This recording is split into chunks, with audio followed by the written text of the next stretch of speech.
Ndërmjet, selam aleikum, mirë se shihemi sërish në takimin e përditshëm në këtë muaj të begatë Ramazanit në emisionin Agjërimi na edukon. Kemi folur për ditë të tëra, për net të tëra rreth shumë virtyteve dhe moraleve në të cilat Islami na fton që të ngrihemi në nivelet më të larta të tyre.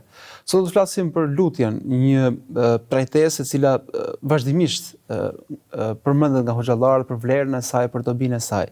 Po do të mundohemi që në këtë takim të sotëm të flasim jo vetëm për lutjen, duan në përgjithësi, por se në mënyrë të specifike për lutjen ndaj të tjerëve, se si një pjesë të, po themi, lutjeve tona, një pjesë të brengave tona, ja drejtojmë shpesh atyre që i njohim, po dhe atyre që nuk i njohim.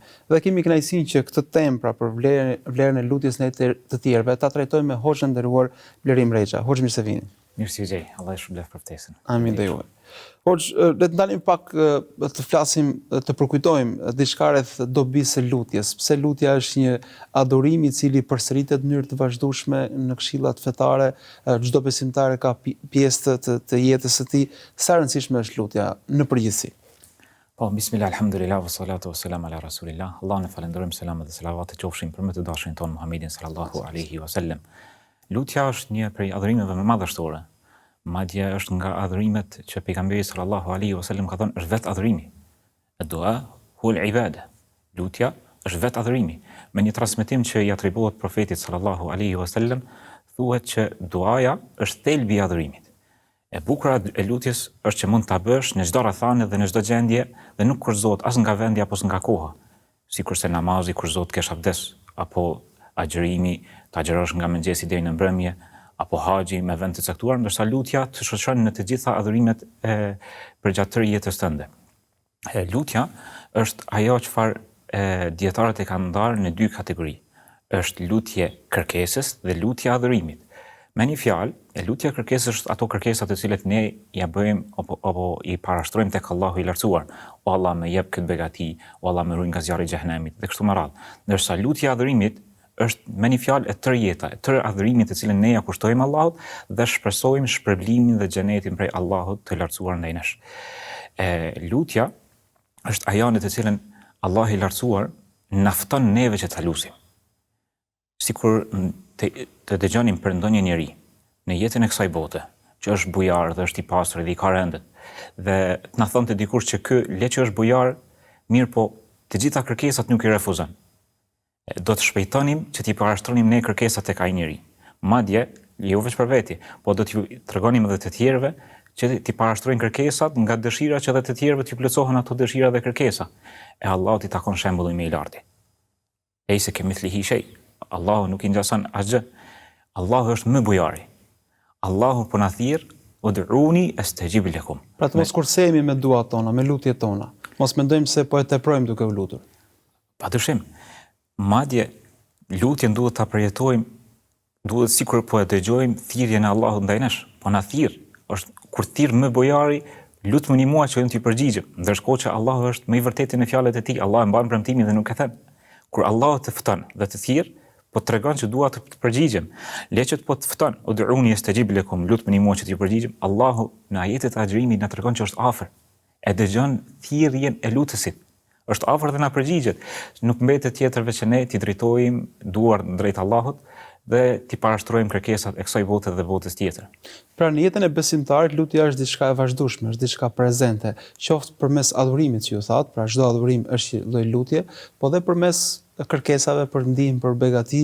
Pra jeta e besimtarit është dita e besimtarit është e mbushur me lutje, nëse më të them. Sigurisht. Nëse shikojmë nga fillimi kur fillojmë me faljen e ditës në namazin e sabatit deri në yatsi, ne vetë namazi në surën Fatiha, të cilën e lexojmë në çdo rekat, pra nëse shikojmë vetëm 17 herë lexojmë ihdina siratal mustaqim, na udhëzon në rrugën e drejtë. Kërkojmë në një farë mënyrë na dërgoj Allahu në xhenet. Dhe kjo është ajo lutje që na shoqëron vazhdimisht. Kur e shton faktin që Allahu i lartësuar përmes pejgamberit sallallahu alaihi wasallam na ka treguar që kush besimtari kur e lut Allahun, Allahu është bujar dhe i vjen turp që duart e besimtarit i kthen të zbrasta pa i vendos diçka prej mirësisë dhe hajrit në to. Ty vetëm se ta shton dashurinë edhe përkushtimin që ta lutësh Allahun për gjërat e vogla dhe të mëdha që i ke në jetën e kësaj bote. Ndërkohë Ramazani është një muaj veçantë, janë ditë veçanta ku të gjitha adhurimet marrin tjetër dimension. Si t'i shfrytëzojmë këto minuta të fundit, si të reflektojmë ndoshta edhe tani në fund të Ramazanit për mundësitë e arta që Ramazani na jep për të lutur dhe për të kërkuar më shumë se gjatë kohës tjetër të vitit. Ramazani, një muaj i madh i vitit, madje mund ta quajmë sikur muaj i lutjeve, nga se Allahu i lartësuar, nëse shikojmë ajetet e agjërimit në surën Bekare, aty ku e obligon agjërimin për besimtarët, dhe në mesin e këtyre ajeteve ka vendosur një ajet që është për lutjen. Wa idha sa'alaka ibadi anni. Kur të pyesin robërit e mi për mua, unë jam afër, dhe përgjigjen e merr vet Allahu përsipër duke treguar që jam afër, i përgjigjem lutjes së lutësit, dhe pastaj fillojnë ajetet e hapjes së iftarit. Uhillat lakum lejlet as-siyami, kur Allahu i lartësuar na tregon që tani në natën ju lejohet prishja apo çelja e agjërimit. Dietarët kanë nxjerrë një dobi dhe kanë thënë që kur Allah i lartësuar ka përmendur këtë ajet në fund të agjërimit apo pas hapjes së agjërimit, sikur po na tregon që një kohë e pranimit të lutjes është ajo në prag të iftarit. Dhe pejgamberi sallallahu alaihi wasallam na ka treguar që agjëruesi ka një lutje të cilët nuk i refuzohet. Dhe kjo vetëm se na shton përkushtimin tonë në lutje në këtë muaj të lutjeve. Përshtaja faktin që në kohën e syfyrit Allahu i lartësuar zbret në pjesën e tretë të natës dhe thret. Dhe nuk na mbetet neve vetëm se ta dëgjojmë këtë thirrje dhe të themi po unë jam ai që po të lutem. Allahu i lartësuar në hadithin kutsi na tregon thotë, a ka ndonjë lutës që lutet që t'i përgjigjem? A ka dikush ndonjë kërkesë që t'ja plotësoj? A ka dikush që kërkon falje që t'ja pranoj kërkimin e faljes? Dhe ne në atë kohë të syfyrit jemi zgjuar. Nuk na mbetet vetëm se t'i ngrisim duar dhe ta lutim Allahun për të mirat e dunjas dhe ahiretit. Një këshill praktike hoç, ka dua ku personi ndoshta i ngre duart dhe po themi parashtrimi i tij është pak më i gjerë, po ka dhe dua të shpeshta, instinktive, siç themi zakonisht Allahu na ndihmoft, ose Allahu të udhëzoft, ose Allahu ta lehtësoft. A janë dhe këto lutje, po themi dua të plota, mund të konsiderohen të plota edhe këto lutje? Sigurisht, edhe këto lutje janë për pjesës së traditës së pejgamberit sallallahu alaihi wasallam. Madje transmetohen shumë lutje që pejgamberi sallallahu alaihi wasallam i ka përsëritur kohë pas kohe, në koha të ndryshme, dhe nuk i ka vendosur ngritjen, nuk e ka kurzuar me ngritjen e duarve. Madje kjo është transmetuar edhe për dietarëve të hershëm dhe të vonshëm që kanë përsëritur lutje të ndryshme kohë pas kohe, nga se ndodh që të qellojmë në çastet kur Allahu i lartësuar dëgjon lutjen dhe na përgjigjet. Është e mirë, prandaj është edhe e ndaluar që të mallkojmë, nga se ndodh që dyert e qiellit janë të hapura dhe të pranohet mallkimi. Prandaj ne duhet ta mësojmë gjuhët tona që të lutej sa më shumë. Unë kam pa atje kur ishim në studime që mësuesit tan luteshin për fëmijët e tyre dhe për nxënësit e tyre sa herë që jo përmendin emrin, si themi o Muhammed, Allahu bëv dietar, o Muhammed, Allahu shpërbleft, kështu me radhë, pastaj vazhdonte me kërkesat e tjera. Dhe kjo është një prej traditave apo virtyteve të cilat duhet t'i mësojmë gjuhët tona në raporte me vëllezërit tanë, me motrat tona, me prindërit tanë, që së pari t'ja paraprim me një dua dhe lutje për ta, si hapje e zemrës së tyre, pastaj dhe të vazhdojmë me kërkesat dhe bisedën tonë për të përditshme. Pra ky do të jetë një nga, po themi, edukimet që agjërimi mund të na ofrojë në këtë kohë për ta bërë pjesë instinktive tonë sa herë që lëvizim apo kemi mundësi ta përmendim Zotin dhe paralelisht të bëjmë dhe dua dhe lutje.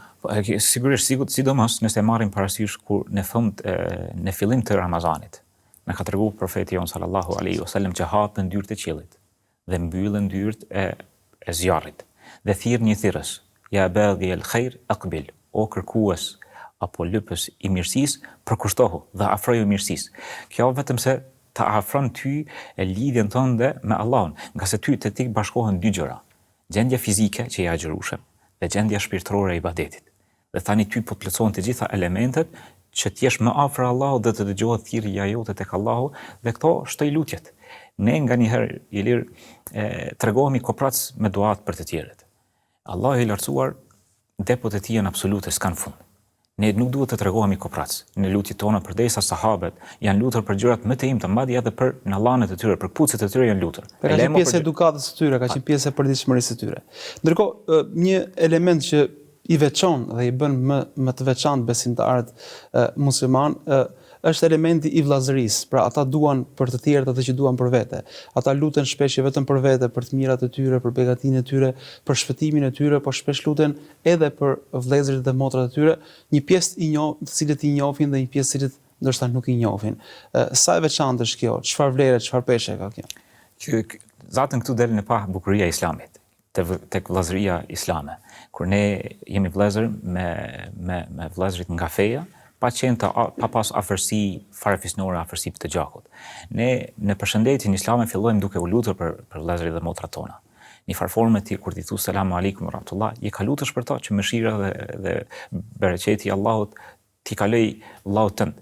Po ashtu, nëse shikojmë në namaz, tek at-tahiyatu lillahi në fund të tahiyatit, dhe themi që mëshira e Allahut për robërit besimtar të Allahut, qoftë për robërit besimtar të Allahut. Po ashtu, pejgamberi sallallahu alaihi wasallam na ka treguar që lutja më e mirë është ajo që bëhet në fshehtësi. Dhe kur lutesh ti për vllahun tënd, pejgamberi sallallahu alaihi wasallam na ka treguar që një melek thot amin, ashtu qoftë edhe për ty. Ndërkohë që meleku i ka lutjet e pranuara, nga se meleku si krijesa e Allahut nuk din të rebelohet ndaj Allahut, është i bindur. Dhe meleku i dëgjohet thirrja. Ndërkohë që ti lutesh për vllahun tënd besimtar, paralelisht i lutur edhe për veten tënde. Automatikisht. Por janë dy lutje në një, dy të mira në një. Dy dua në një. Saktë. Ndërkohë besimtari lutet edhe për familjarët e tij, normalisht instinktivisht do më të mirën për ta, kujdeset për ta dhe lutet për ta. Sa ndikon kjo në forcimin e lidhjeve familjare, në ruajtjen e lidhjeve farefisnore, porse dhe shoqërore? Profeti sallallahu alaihi wasallam na ka treguar që me një hadith, me një udhëzim profetik, tahabu, shkëmbeni dhuratën mes jush, që t'ju shtohet dashuria. E lutja është njëra ndër dhuratat më të mira që ne mund t'ja bëjmë familjarëve tonë. Madje është transmetuar që një njeri ka ardhur te pejgamberi sallallahu alaihi wasallam dhe i ka thënë që unë me familjarët e mi kam disa grindje, kam disa përçarje. Atëherë profeti e udhëzon këtë njeri me këtë pyetje dhe i thotë: ku je ti nga kërkimi i faljes për ta? Ku je ti nga lutja e Allahut për ta? Sikur me një formë i tregojnë që kur ti kërkon falje për familjarët tu, për të dashurit tu, për vëllezërit dhe motrat, largohen ato mospajtimi dhe përçarje në mesin e juve. Pastaj pejgamberi sallallahu alaihi wasallam ka thonë që prisit e juaj më të mirë janë ata që ju i doni dhe ju duan dhe ju luteni për ta dhe ata luten për juve. Sikur don më na tregu që kur ne lutemi për ata, ata do të na dojnë neve. Dhe kjo është një prej udhëzimeve të cilët dietarët e kanë japë. Nëse dëshiron që një person të dojë ty, lutë për ta. E në veçantë kur je mes te dhe mes Allahut në fshehtësi. Po edhe t'ja shfaqesh haptazi, është një gjë e bukur.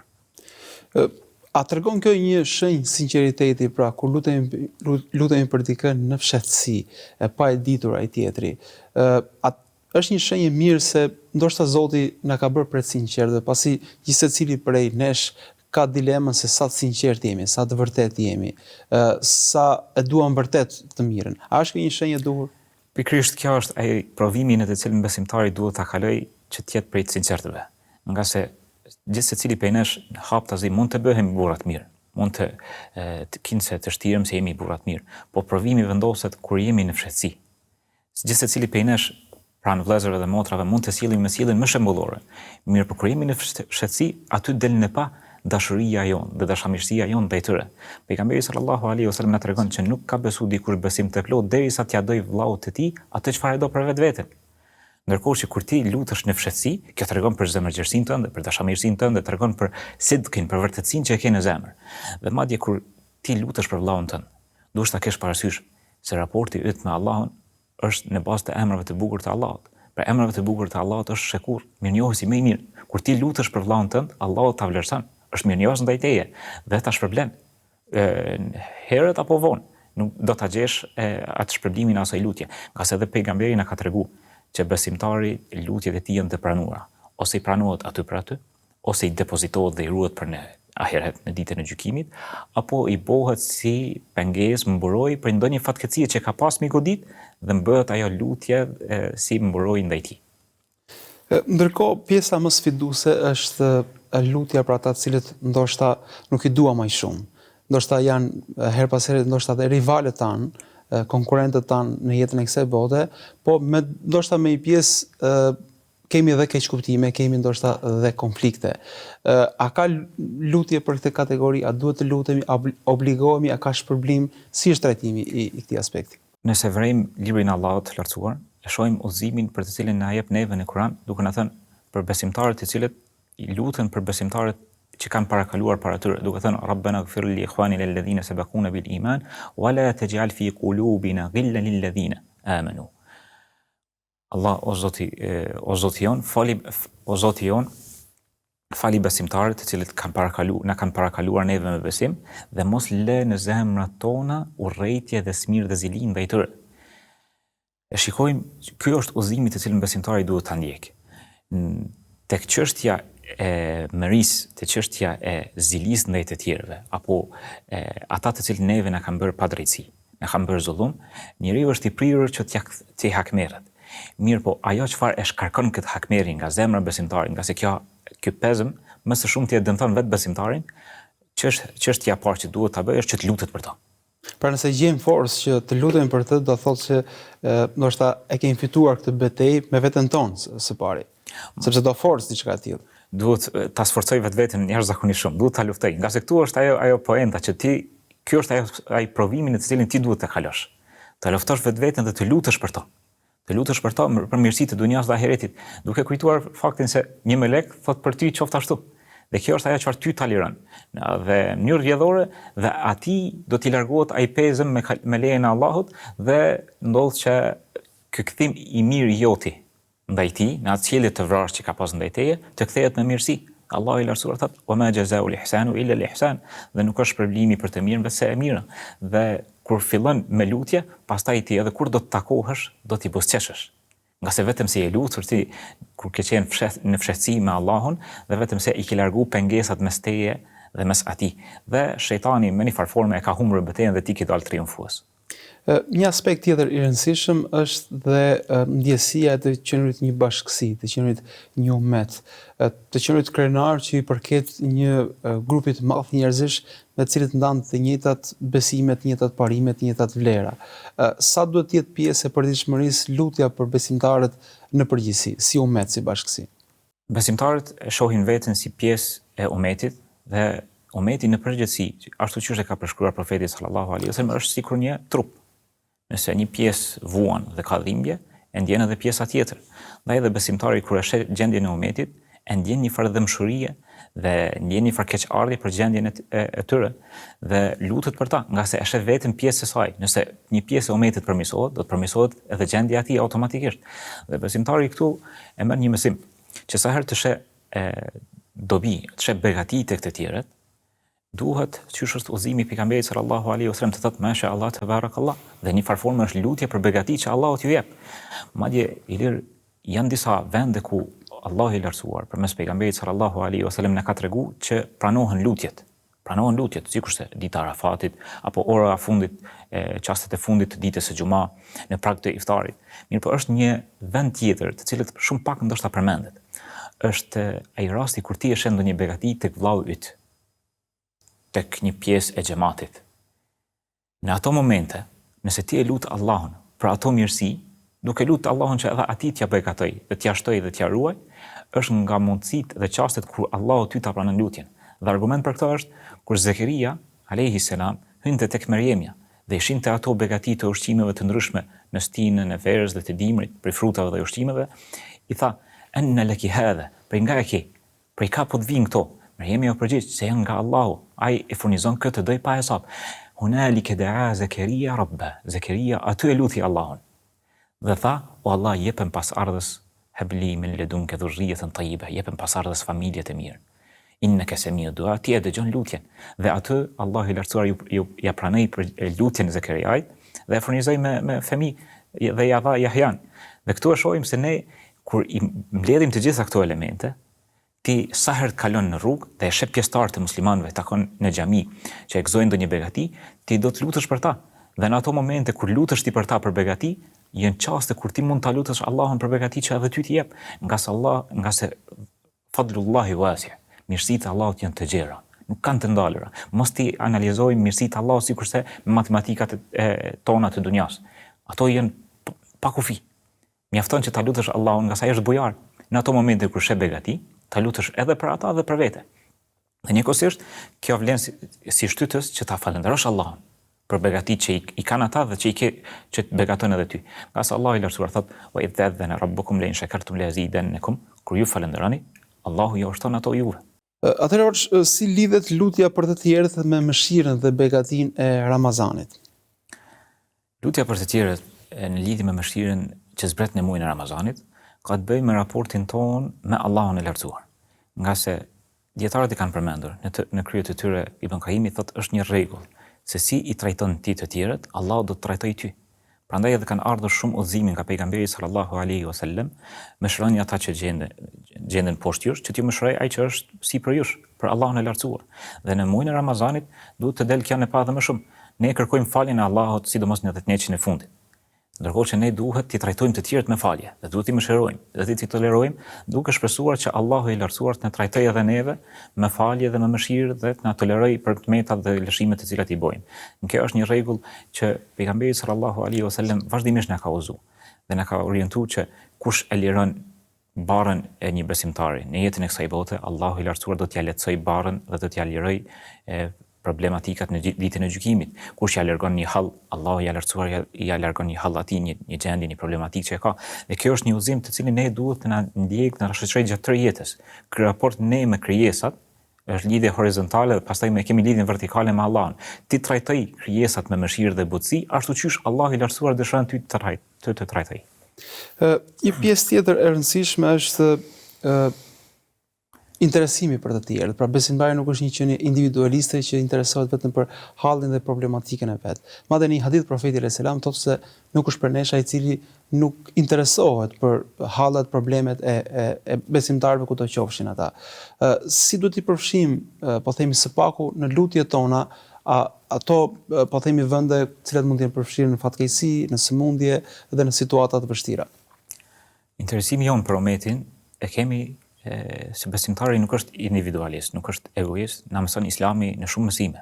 Një përshëndetyrën më të madhe kemi tek pejgamberi sallallahu alaihi wasallam.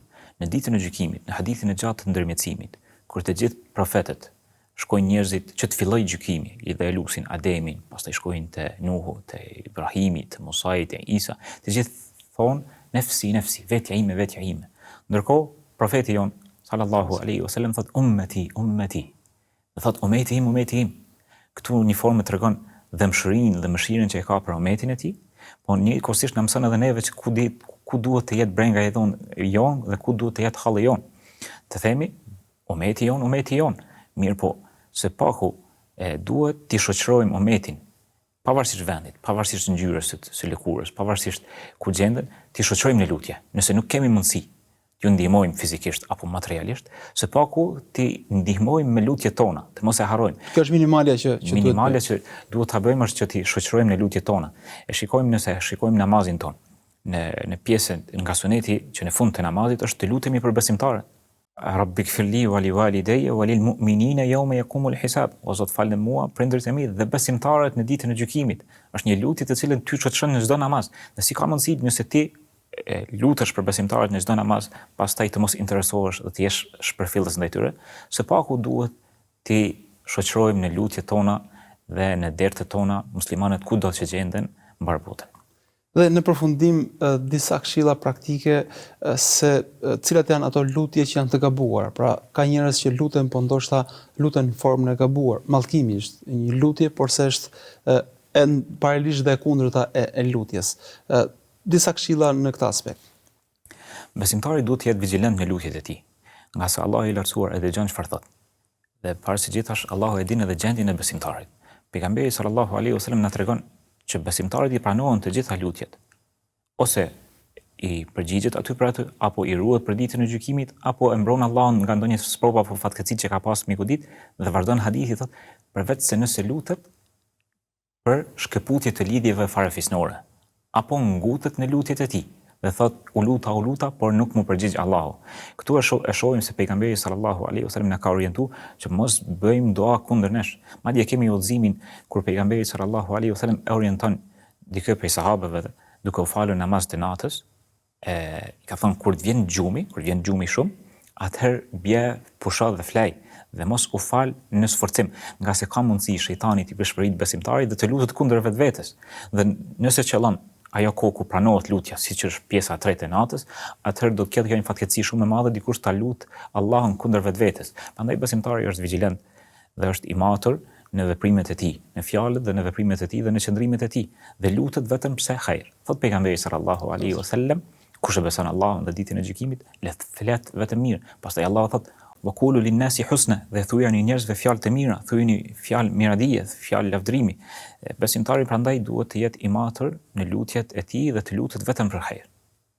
Hoxh Berimi, Zoti shpëlbef për këto këshilla, këto porosi, këto orientime se si lutja jon të jetë jo vetëm e duhur në formë, por se si të jetë dhe më e begat dhe më e shpërbyer tek Zoti. Zoti nderoft. Allah ju shpëlbef kënaqësia ime. Të nderuar miq, këtu e mbyllim dhe këtë takim të sotëm dhe me këtë takim mbyllim gjithë ciklin edhe këtë maraton transmetimi të përditshme, të përnatshme në këtë muaj të begat të Ramazanit, ku kemi ofruar modestisht besoj më të mirën e edukimeve fetare, edukimeve islame, edukimeve veçanërisht të Ramazanit.